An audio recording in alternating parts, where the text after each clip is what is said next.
in a manner for all students and parents to understand. Our district has purchased several software packages which will enable teachers to better track their students, what they're doing online through distance learning.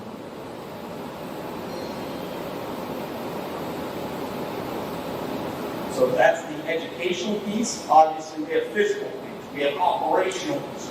What do those look like? Cleaning and safety protocols. Children and all staff will be required to wear masks at all times, unless medically not required in accordance with the most recent government directives. Schools will be cleaned on Wednesdays when children are distance learning. This is on top of their daily cleaning. Plexiglass and vinyl shields will be used when appropriate. For example, our secretary stations have all been fitted with plexiglass already to, again, mitigate any spread. Cleaning protocols will be established for custodians. They've been great. They have been very welcoming to any new training, any new protocols. We've spent over $500,000 to date on cleaning and safety supplies. All buildings will have directional signage, and hallways may be marked as one way for traffic patterns to, again, mitigate and help with social distancing. We will employ decals. 6 feet distancing have been purchased for such areas as our lunchrooms. Additional cleaning and safety protocols. On top of our normal cleaning and sanitizing, specific attention during green and yellow will involve the cleaning of high-touch, high-contact areas. Maintenance custodians will be trained on the proper use of equipment, safety precautions, and sanitation by area by their buildings and grounds supervisor. We have purchased special electrostatic misters to clean buildings at least once a week. We will have 8 in this district by the time they arrive. Those misters will then be able to spray a non-toxic, but yet COVID-addressing formula that will address rooms in a timely manner. To the maximum extent feasible, classrooms and learning spaces will be configured using social distancing guidelines to balance safety and learning. Large group gatherings and assemblies will be discouraged by buildings and administrators. So the day that we would say, hey, all students from now, we're going to go over our code of conduct. We have to be creative. Administrators, teachers, we have to be creative on how we're going to get that information to the various groups without putting it in a big blur. Visitors will be strictly limited within the building. The use of our safety vestibules where available will be further incorporated. When feasible, limit access to the building and thus exposure from outside guests, parents, and delivery persons. There will be modifications made throughout the district buildings when feasible. For example, our lunch tables and our learning table will be configured to the maximum extent possible to maintain that 6 feet of social distancing. For example, in cafeterias, we will try to have students sitting in one direction so that the spread that we've learned about is lessened. Alternative spaces both inside and outside of the buildings will be considered to assist when distancing is a challenge. For example, chorus.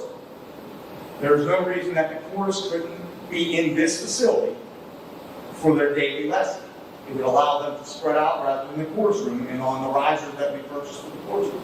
So that would be something different for the 2021 school year. Shared items by students, such as calculators, science kits, will be sanitized between uses to the best extent possible. The school district will have protocols in place for monitoring student and staff health. Our staff and student daily at-home screening forms will be distributed and available electronically for required daily in-home health screening. Hand sanitizing stations will be located throughout the common areas and in all buildings, as well as in classrooms. So this is the at-home screening. Every staff member, wake up, you're going to conduct that screening. Students, families, we're going to ask you to conduct that screening. If in column A you have 1 or more symptoms, stay home. Column B, 2 or more symptoms, stay home. This is copied word for word from the Department of Education and Department of Health joint issuance guidance on July 16th.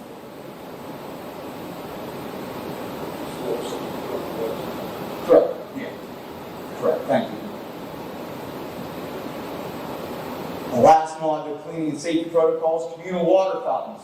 We've received a lot of research about perhaps the negativity of communal water fountains. They will not be operational Therefore, we'll have a relaxed code of conduct in regards to student-provided drinks. In the past, it was a challenge to allow students to bring water bottles in, to bring Gatorade bottles in. We need to bend and be able to be accommodating to that need. At the elementary level, in order to decrease student hallway traffic and to decrease exposure of students to multiple areas, for the 2021 school year, all K-5 students will primarily stay in one room throughout the day with the same certified teacher. In K-1-2, our traditional pre-COVID-19 model of homeroom teacher teaching core content subjects will remain. In response to COVID-19, grades 3, 4, and 5 instruction will be delivered by the content teacher with support by the pre-COVID-19 homeroom teacher. So what does that mean? It means that we know over the past few years we've developed content area experts in 3rd, 4th, and 5th. We don't want to negate that.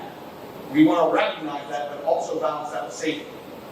Therefore, that content teacher will collaborate with those homeroom teachers for a specific time of day that they will teach that subject, and the principal have been very gracious in the input on that model and very supportive of that model. This will also eliminate some of the need for students to go to their lockers between classes. Students with IEPs will continue to have their IEPs honored legally, and they will be entitled to leave the classroom as appropriate. Other modifications could occur at any time and may include deeper controlled traffic flow, altered schedules to minimize more student movement, more signage to promote distancing measures, and provide reminders for good hygiene practice and other measures to reduce risk. Athletics and extracurriculars. Our district will follow our previously board-approved return to participate plan. We mentioned before at a previous board meeting that our plan was used by other districts as a model that they can. Our plan was one of the first ones submitted to PIAA. We will continue to follow that. Individual coaches and advisors in close consultation with our athletic director will clarify any PDE, PIAA, or Department of Health guidance for practices, for events, and for spectators for their participants and families.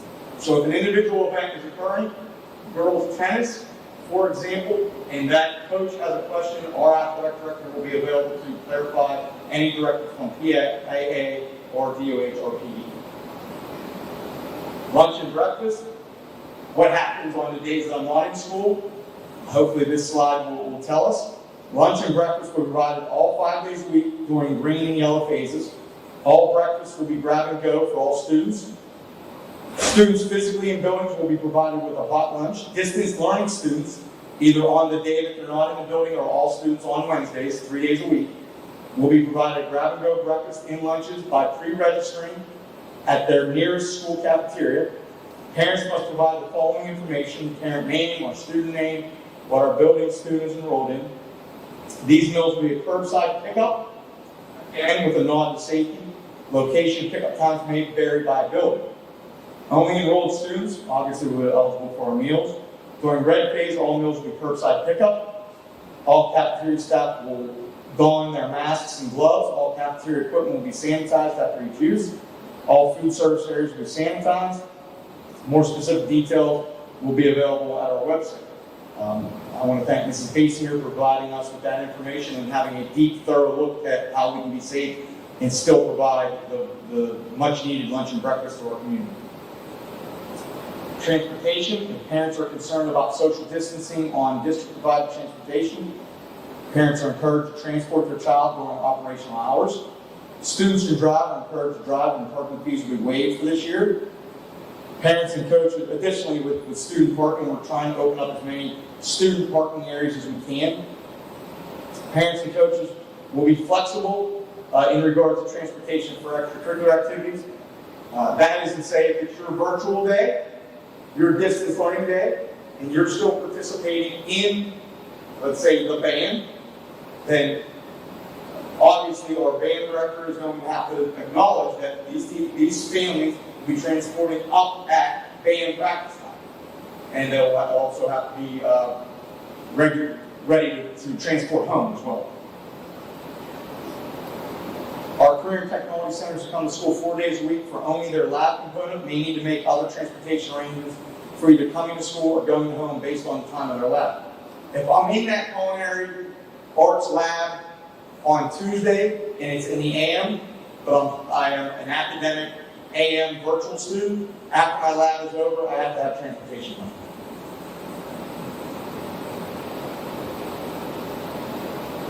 Bus contractors have been cooperative and very willing to work with us for the required cleaning of their buses using PD or governmental established guidelines. Parents will need to pick up breakfast and lunches on distance learning days that we discussed in the previous slide.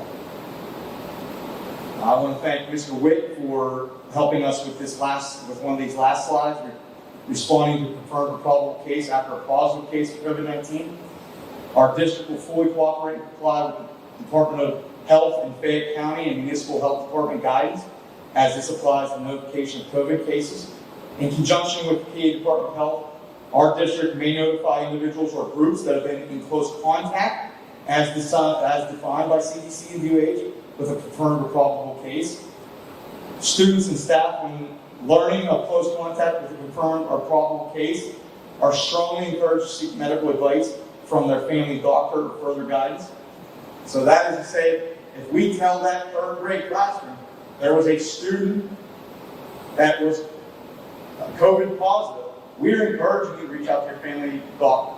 If the Department of Health reaches out to you and says, we know that you were exposed to a student that's COVID positive at Connellsville, they will encourage you to reach out to your family doctor for further guidance.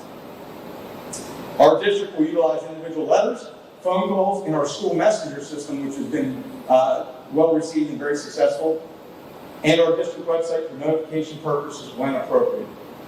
In discussion with the Department of Health, they stated that they would, when appropriate, tell us when to use that our school messenger rather than us, our district, saying that we realize that this has been impacted and we will take the lead and send out that letter on our own.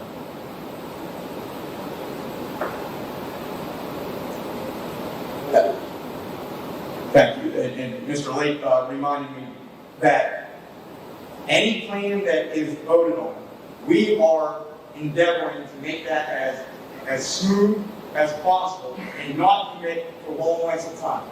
Our proposal was 4 weeks. So in 4 weeks, the board could say, we are much more comfortable going 4 days a week face-to-face. Or, the reverse, we're much more comfortable we have to go more to virtual model. We have to up it to completely virtual.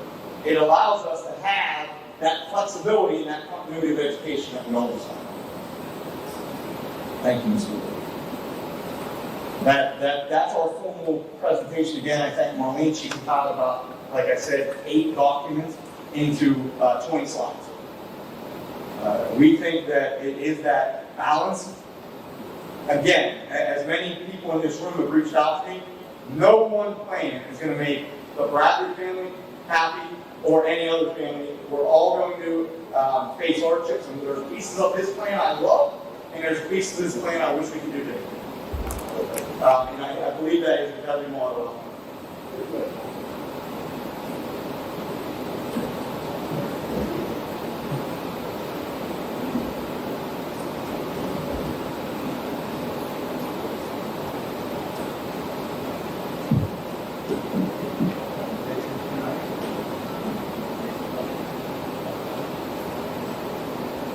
I'm open to public comment on the plan and to the best of my ability. We have a variety of administrators that have worked on this plan that are available virtually. Some of us are here face to face, but I'll stay here till whatever time to answer any questions, or if it's just calling and you just want us to have further input, I'm open to that and I'm appreciative of that.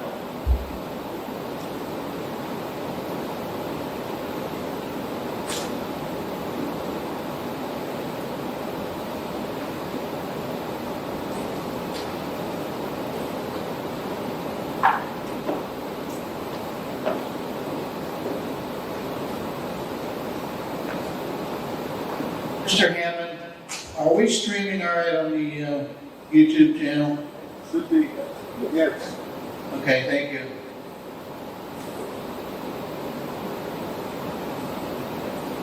Okay, thank you, Mr. Bradley.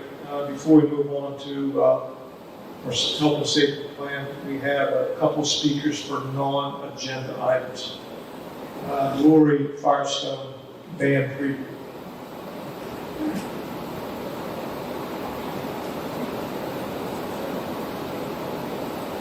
Hi, I'm Lori Carson. I am the president of the band.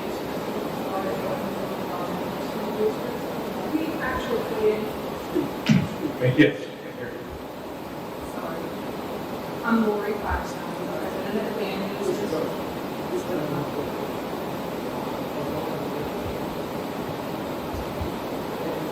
Try that? Is that better? Okay.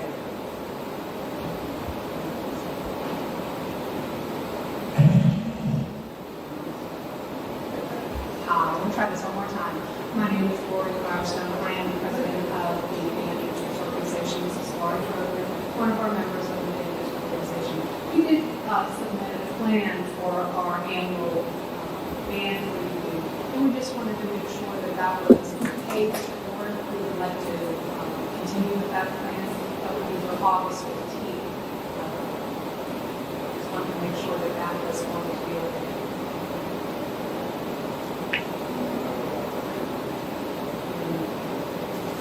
Okay, I'll give you some background.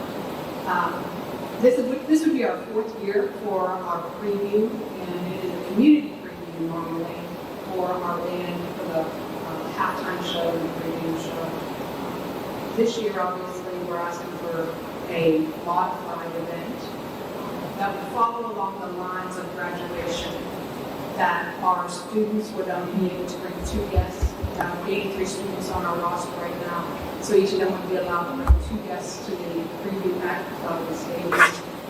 We would split those guests using both sides of the stadium and be able to do the event for just the parents or guests of the students. So again, we would like to have that modified event for the 15th of August at Hawkins Field.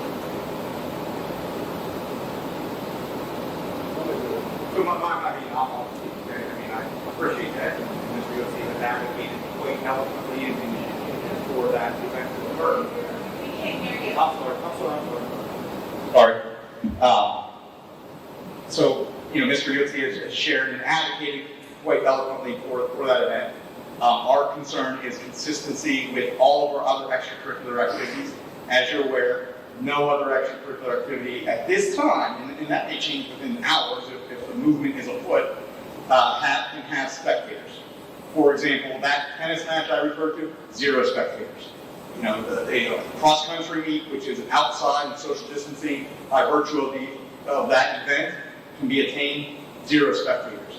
I believe that the benefit that our students are getting from the number of practices, I see them every day out there practicing their tails off, and the commitment to a time schedule, the commitment to being a part of something, that's not being negated because we unfortunately might not be able to have as many competitions or halftime shows that we want to. We all want to do those things, we just can't right now, and it's not, our hands are sort of tied because we're trying to live within the guidelines of what the state's telling us. So at this time, I can't make a recommendation to this board to allow that. That's not my recommendation because we want to be consistent with what we were mandated to do for all extracurricular activities, and that is no spectators. For example, when we have a soccer game, if we do get the soccer game, it's going to be the official medical personnel and the coaches, and that's it. And as much as that grudges me to even say, with my own children participating in athletics and extracurriculars, that's where we're at right now. I believe that if we're creative, we can have something where the students and those officials, so if you want to say our officials, Mr. Yotzi and the staff, and then we broadcast it on our YouTube channel, and we record it, and it's available for those students as well. I think that would be a creative solution. Distance in their cars, leaving a space between each car. And the band would then perform at the front patio, the back patio, and possibly the side patio, depending on the crowd. So we would be able to have a lot of people be able to attend, not just parents, with this drive-in type. And we would just be using then the parking lot to do the event rather than the stadium. And it wouldn't be each spectator, if you're calling them spectators, would be socially distanced because they'd be in the cars. That principle on the date that you're proposing, so that we can go through and do our due diligence, look to make sure that everybody's covered, and whatever we decide on is important. I mean, I would much rather be flexible on the date than for you to tell me no. So, That's what we like to see. That's what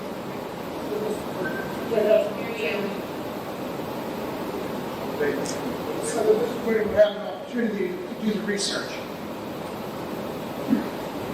We just want to give the kids a chance to perform. That was bad.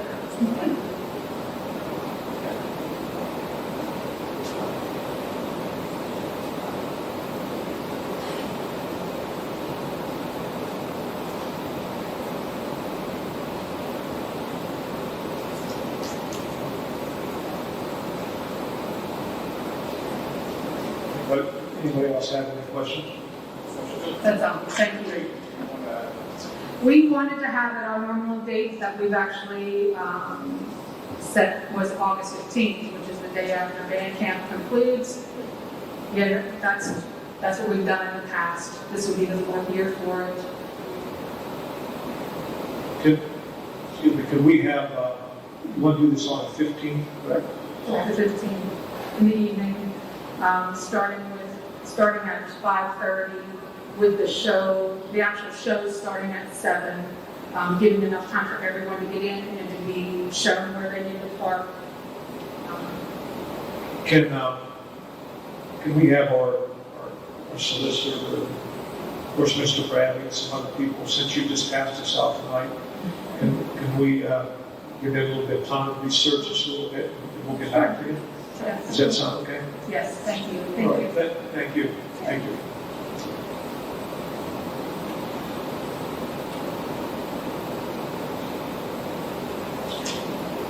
Okay, that concludes public comment. Moving into President's report. Request approval of Collinsville Area School District Health and Safety Plan as proposed. And I so move. Second. Motion and second. Any questions? Mr. Bradley covered it pretty well. Thank you. All in favor? Opposed? Motion carried. Number 2, request approval of resolution for any combination of in-person, virtual, or distant learning as a superintendent deems appropriate to address the health and safety of students, faculty, and community and learning needs of students as proposed. Point of order, Mr. O'Maddock, I just want to clarify this one for everybody, for the board. This allows us to submit our 180-day, 900, 990-hour requirements to the state using any virtual day. So if we, right now, we're approved Wednesdays for the entire district to be virtual. Without this, in our opinion, we wouldn't be able to submit those 180 days, those 36 days, if we go all year like that, those 36 days as educational days towards our 180.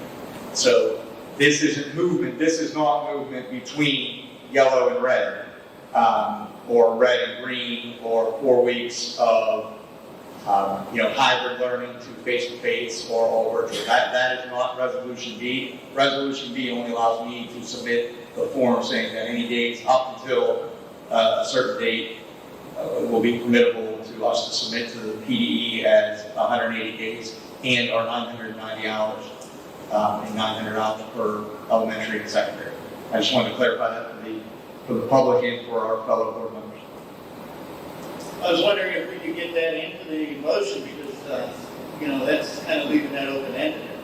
The full motion is the attachment, the emergency resolution document, and I don't know if Yes, Williams, you have your You're correct, Mr. Bradley and Mr. Harshman, it is there. It's just, it shows as an attached document.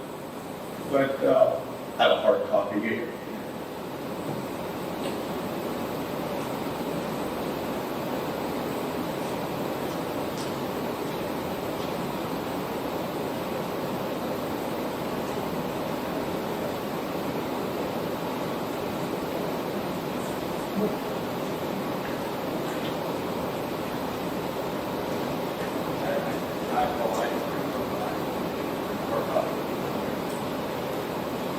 I apologize, I didn't bring a hard copy.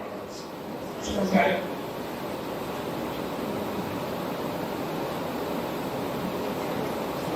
So,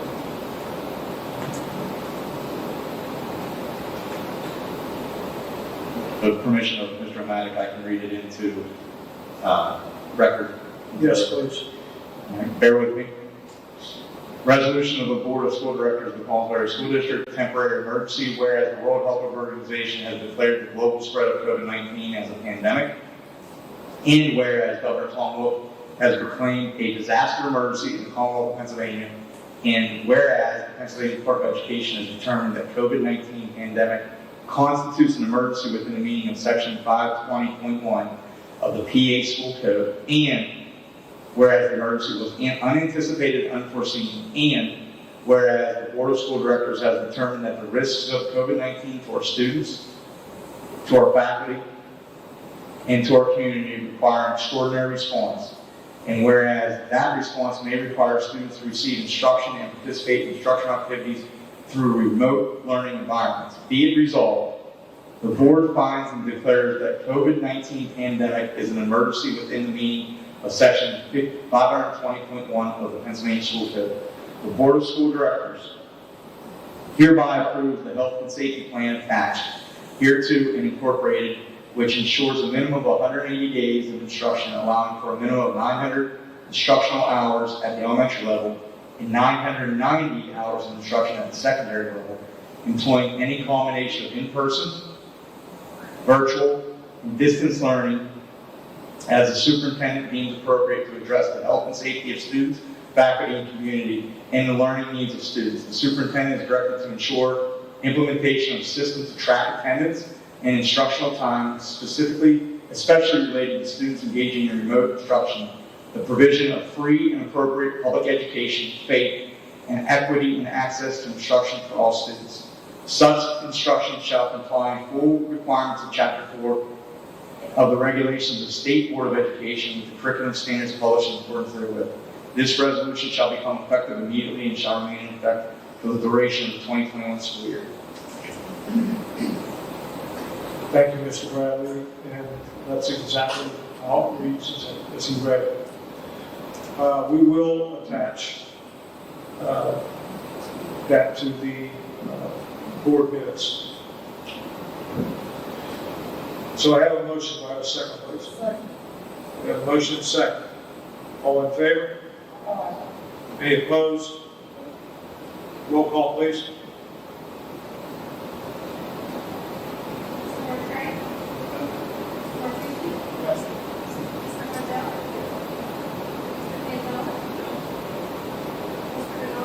Yes.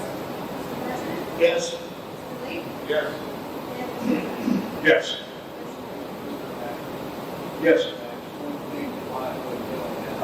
Yeah, I can hear you, Mr.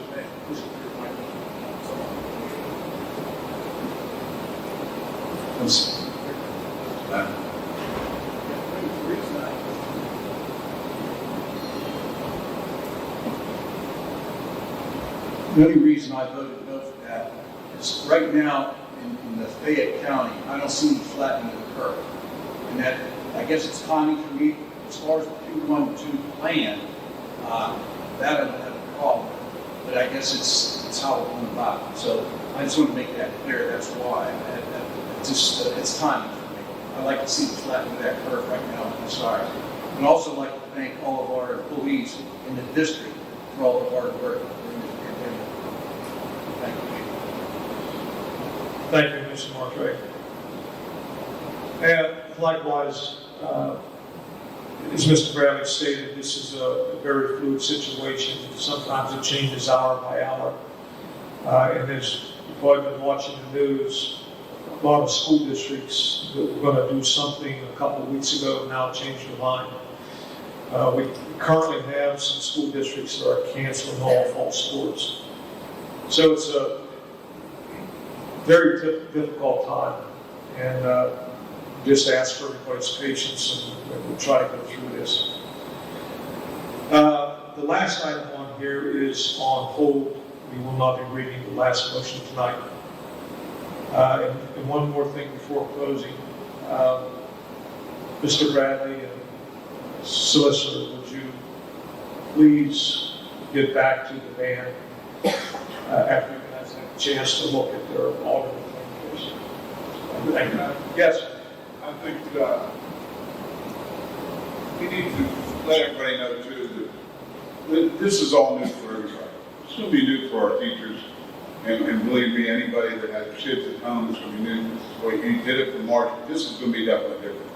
We got to give them a little time. I think the teachers need a little time adjustment. Don't start screaming and hollering until you yourself go through this, and with the teachers, with their help, I think we'll be fine, and we'll get through this. But we just got to bear what we have to get through it. So thanks. Yes, thank you. With that, nobody has anything else? One other thing I had mentioned earlier in the meeting that we may have been having trouble streaming our meeting tonight. The audio portion of it has been in and out. So it will be fixed and be played at a later date. Is it going in and out because the microphones go in and out? No. I'm not sure. No, Okay. No. it's the fact that Okay, well, let's look into it, as Mr. Harshman said.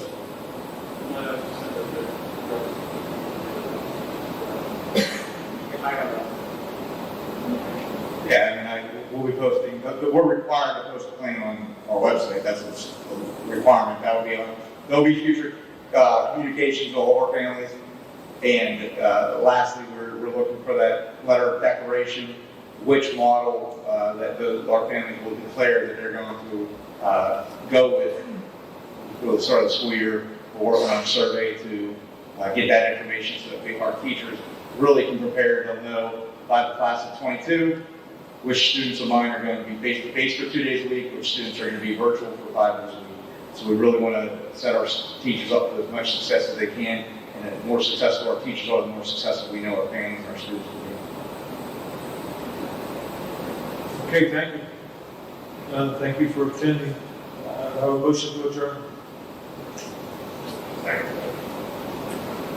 Motion, meeting adjourned, thank you.